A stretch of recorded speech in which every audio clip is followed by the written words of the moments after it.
अच्छा, अगर आपसे बात करिए थोड़ी सी इस्लाम धर्म के बारे में, तो आप बता पाएंगे सूरह फातिहा सूरत सुना देंगे क्या? नहीं। मतलब अलहम्दो की सूरत, सुबहाना की सूरत, कुल हु अल्लाहु अहद की सूरत, या कोई कलमा कोई सुना देंगे आप? कोई भी कलमा, कोई भी मुस्लिम धर्म का कोई भी कलमा एक आप। मैं भूल गई हूँ सर, सॉरी।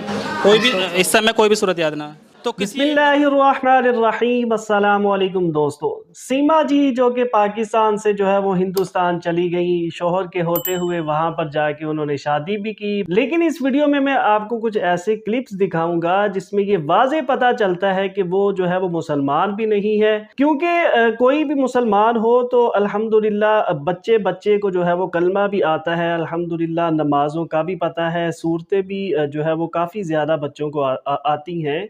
और ज़्यादातर सूरह फातिहा तो अल्हम्दुलिल्लाह कोई ऐसा मुसलमान नहीं है जिसको सूरह फातिहा नहीं आती, सूरह इखलास नहीं आती। तकरीबन सब मुसलमानों को सूरह फातिहा, सूरह इखलास, पहला कलमा और जितने भी 6 कलमे हैं, लेकिन पहला कलमा तो तकरीबन बच्चे बच्चे को आता है।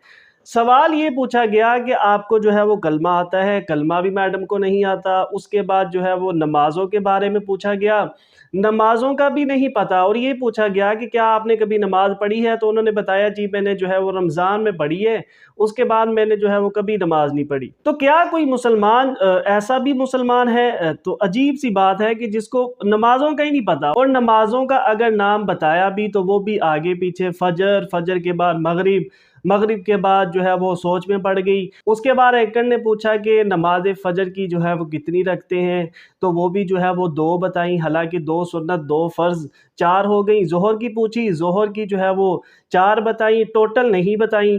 तो ये चीज़ें हैं, यहाँ से ये साबित होता है कि ये मुसलमान भी नहीं है। दोस्तों ये वीडियो बहुत इंफॉर्मेटिव है, ये वीडियो आपको दिखाएंगे, आप भी देखकर फैसला आप करिएगा। उसके बाद एमन रिजवी जो हैं उनका जवाब जानेंगे, बहुत इंटरेस्टिंग जवाब है। उसके बाद डॉक्टर जाकिर नाइक साहब का जवाब जानते हैं। ये वीडियो देखने के बाद जो है वो आपको बिल्कुल क्लियर हो जाएगा। तो आइए ये वीडियो स्टार्ट करते हैं। मेरे पति यूएस में चले गए थे सऊदी अरब कमाने के लिए ना, तो तब पैसे वगैरह भेजते थे, तो मैं मोबाइल चलाती थी, पबजी खेलती थी इनके साथ। ये मेरे साथ पहली बार आए, फिर हम खेलते अच्छा खेलते थे। पुराने थे, मैं नई थी पबजी में, तो हमारी बहुत अच्छी दोस्ती बन गई। दोस्ती से फिर 21 में हमारा थोड़ा प्रपोज हुआ, इन्होंने मुझे करा, मैं इनको करा।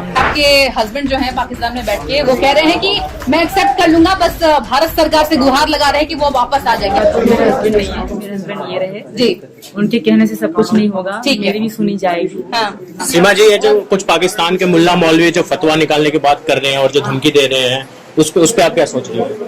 वो सटिया गए हैं, पागल हो गए हैं। जैसे मुझे हिंदू सुन के उनके दिमाग ठिकाने से हिल गए हैं। उनको यही कहूंगी भैया होश कर ले, कुछ भी नहीं होने वाला। अब मैं हिंदू हूँ, हिंदू ही रहूंगी। जो अपने पति की नहीं हुई वो सचिन की हो जाएगी, जो 4 बच्चे होने के बावजूद भी मोहब्बत की भूखी, पता नहीं कौन सी इसकी प्यास है जो बुझने को तैयार नहीं है, फिर भारत आ गई और कह रही है कि मुझे मोहब्बत नहीं मिली, तो वो लगता है सचिन की हो जाएगी। अच्छा, आपने नमाज पढ़ी कभी? हाँ, रमजान में पढ़ी थी। रमजान में पढ़ी थी, वैसे ना पढ़ी जैसे नॉर्मल दिनों में पढ़ते? नॉर्मल नहीं पढ़ते रमजान में। अच्छा, अगर आपसे बात करिए थोड़ी सी इस्लाम धर्म के बारे में, तो आप बता पाएंगे सूरह फातिहा सूरत सुना देंगे क्या आप? सॉरी सर, अभी नहीं सना नहीं। मतलब अलहम्दो की सूरत, सुबहाना की सूरत, कुल हु अल्लाहु अहद की सूरत, या कोई कलमा कोई सुना देंगे आप? कोई भी कलमा, कोई भी मुस्लिम धर्म का कोई भी कलमा एक आप सुना दो। जी सूरत आती है, सुना दीजिए। मैं भूल गई हूँ सर, सॉरी। कोई भी इस समय कोई भी सूरत याद ना तो किसी एक नमाज के बारे में बता देंगे कितनी रकत होती है किसी नमाज में? जी बिल्कुल, फजर में 2 होती हैं।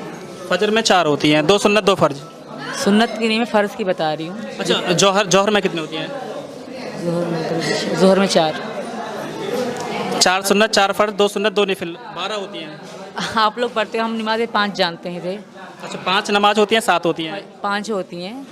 फजर, ये मगरिब। फजर के बाद कौन सी आती है? फजर के बाद। और सुबह फजर से पहले कौन सी होती है? इसका पता नहीं, इसका नहीं पता। अच्छा, कि सीमा जी आप कलमा सुनाइए, तो वो कलमा नहीं सुना पाई। उन्होंने कहा सीमा जी को सूरत सुनाइए, वो सूरत नहीं सुना पाई। एक गांव की बाई बर्थ मुसलमान लड़की जो अब हिंदू, ये जुम्मा 8 दिन पहले, वो इतनी जल्दी भूल गई, कलमा भूल गई, सूरतें भूल गई, नमाज भूल गई, रोजा भूल गई। मैं मान ही नहीं सकती। Rubina Attar, and my question to you is, though there are many similarities in Islam and Hinduism. When a Muslim girl marries a Hindu boy, it is not accepted by our society, though she might succeed in bringing him to Islamic way of living. Yet, when a Muslim boy marries a Hindu girl, converts her to Islam, but later on she never accepts Islamic etiquettes, so what should be done? Please, can you suggest steps or measures which should be there in such marriages? बहन ने सवाल पूछा है कि जब एक मुस्लिम मर्द हिंदू औरत से शादी करता है और उसे कन्वर्ट करता है, भले वो इस्लाम मजहब को फॉलो ना कर सके तो भी कोई तकलीफ नहीं, लेकिन जब एक मुसलमान खवातीन एक हिंदू मर्द से शादी करती है तो एक्सेप्टेड नहीं है।